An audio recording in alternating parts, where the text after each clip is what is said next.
Hi guys. APDSC 2025కు సంబంధించి first, second, third లిస్ట్‌కి సంబంధించి అన్ని జిల్లాలలో కూడా సర్టిఫికేట్ వెరిఫికేషన్ అయితే కంప్లీట్ అయిపోయింది.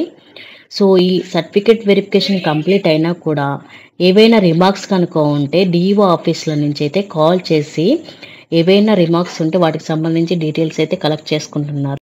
ఈ రీవెరిఫికేషన్ కూడా కొన్ని జిల్లాలలో అయితే ఇతర జిల్లాల బృందాలతో అయితే చేస్తున్నారు. వన్స్ అగైన్ చెకింగ్ అయితే చేస్తున్నారు. ఏవైనా మిస్టేక్స్ కనుక ఉంటే కాల్ చేసి వివరాలైతే తీసుకుంటున్నారు. వన్స్ ఈ ప్రాసెస్ అంతా కూడా కంప్లీట్ అయ్యాక మనకు ఫైనల్ సెలక్షన్ లిస్ట్ అయితే వస్తుంది. అన్ని కేటగిరీస్‌లో కూడా అన్ని పోస్టులకు సంబంధించి అన్నీ కూడా ఫిల్ చేసేశారు. ఏవైనా కనుక పోస్టులు గనుక ఫిల్ అవ్వకుంటే అవైతే క్యారీ ఫార్వర్డ్ అయితే ఉంటాయి. అలాగే సేమ్ క్యాస్ట్‌లో లోకల్ వాళ్ళు గనుక లేకుంటే నాన్ లోకల్ వాళ్ళకు ఛాన్స్ ఇస్తారా? ఛాన్స్ అయితే ఇవ్వడం జరగదు.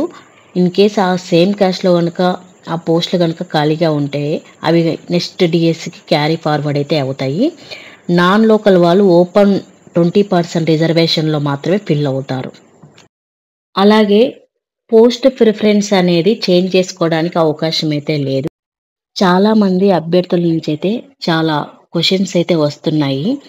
ముఖ్యంగా స్పోర్ట్స్ కోటా, పీడబ్ల్యూడీ, ఈడబ్ల్యూఎస్ వీటికి సంబంధించి కొంతమంది అయితే ఫేక్ సర్టిఫికెట్లు అయితే పెట్టారు అనేసి.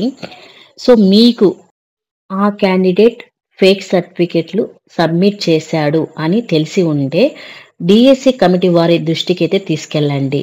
లేదా డిఈఓ ఆఫీస్కి వెళ్ళి డైరెక్ట్గా వెళ్ళి మీరైతే మీ యొక్క కన్సర్న్ అయితే తెలియచేయగలరు. ఇంకొక విషయం ఏంటంటే స్పోర్ట్స్ కోటాకు సంబంధించి ఆ పోస్టుల గురించి ఎక్కడ చూపించలేదు, ఎక్కడ మెన్షన్ చేయలేదు.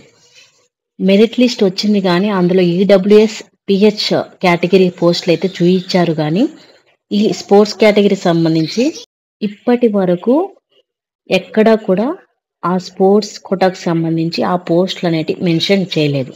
ఈ స్పోర్ట్స్ కోటాకు సంబంధించి 421 పోస్టులు కూడా హారిజంటల్ రిజర్వేషన్లో భర్తీ చేస్తాము అనేసి సపరేట్ నోటిఫికేషన్ ఇవ్వడం జరిగింది. దానికి ఒక ఎలిజిబిలిటీ క్రైటీరియా అయితే ఇవ్వడం జరిగింది. ఇవైతే 3% హారిజంటల్ రిజర్వేషన్లోనే భర్తీ అవుతాయి. వర్టికల్గా అయితే ఇవి భర్తీ అవ్వవు. కానీ కొంతమంది అభ్యర్థులు అడుగుతున్నారు, 7 years తర్వాత నోటిఫికేషన్ రిలీజ్ చేశారు. మేము ఇప్పటి వరకు ఎంతో కష్టపడి ఇప్పుడు చదివి మెరిట్ తెచ్చుకొని జాబ్ వచ్చే టైంకి మా పోస్టులు స్పోర్ట్స్ కోటా వాళ్ళకి ఎలా ఇస్తారు అనేసి. మీరు ఇక్కడ ఒకటి గమనించాలి, స్పోర్ట్స్ కోటాకు సంబంధించి 421 పోస్టులు అయితే హారిజంటల్ రిజర్వేషన్లో అంటే 3% అయితే పక్కకు తీయడం జరిగింది. ఇవి మీ పోస్టులు అయితే కలపడం అయితే జరగదు. అలాగే ఈ స్పోర్ట్స్ సంబంధించి ఏవైతే సర్టిఫికేట్స్ ఉన్నాయో అవి ఇప్పుడు వచ్చినవి కావు.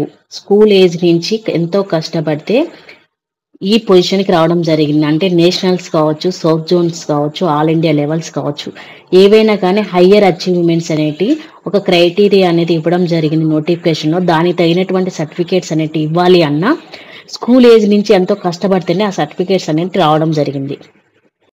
ఈ స్పోర్ట్స్ కోటాకు సంబంధించి 1:5 రేషియోలో సర్టిఫికేట్ వెరిఫికేషన్ అయిపోయింది.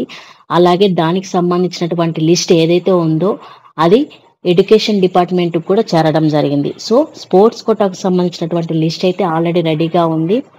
దానికి సంబంధించినటువంటి ఫైనల్ లిస్ట్ కూడా మనకు ఈ డిఎస్సి వాళ్ళతో కలిపి ఇవ్వడం జరుగుతుంది. ఫైనల్ లిస్ట్ వచ్చాక మనకు ఒక క్లారిటీ అయితే రావడం జరుగుతుంది, ఏ కేటగిరీలో ఏ పోస్ట్ ఫిల్ చేశారు అనేసి. వన్స్ ఫైనల్ లిస్ట్ వచ్చాక న్యాయపరంగా కూడా పోరాటం అయితే చేయవచ్చు. మీకన్నా తక్కువ మార్కులు వచ్చి వారికి పోస్ట్ ఇవ్వడం జరిగినా, అలాగే ఎవరైనా ఫేక్ సర్టిఫికేట్ సబ్మిట్ చేసి ఉన్నా మీరైతే డిఎస్సి కమిటీ వారి దృష్టికి అయితే తీసుకెళ్ళండి. లేదా డిఈఓ ఆఫీస్కి వెళ్ళి డైరెక్ట్ విషయం అయితే తెలియచేయండి.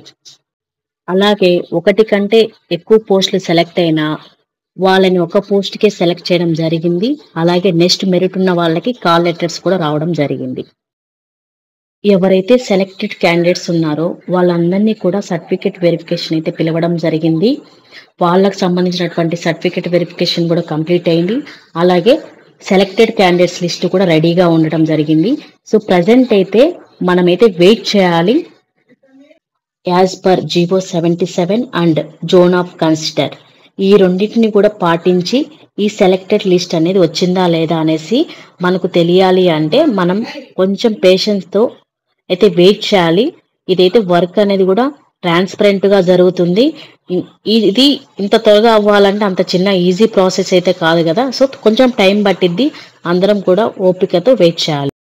ఇది ఇప్పటి వరకు ఉన్నటువంటి సమాచారం. ఇందులో ఏవైనా కనుక తప్పుగా మాట్లాడి ఉంటే కరెక్ట్ చేయండి. కామెంట్ అయితే తెలియచేయండి. Thank you guys.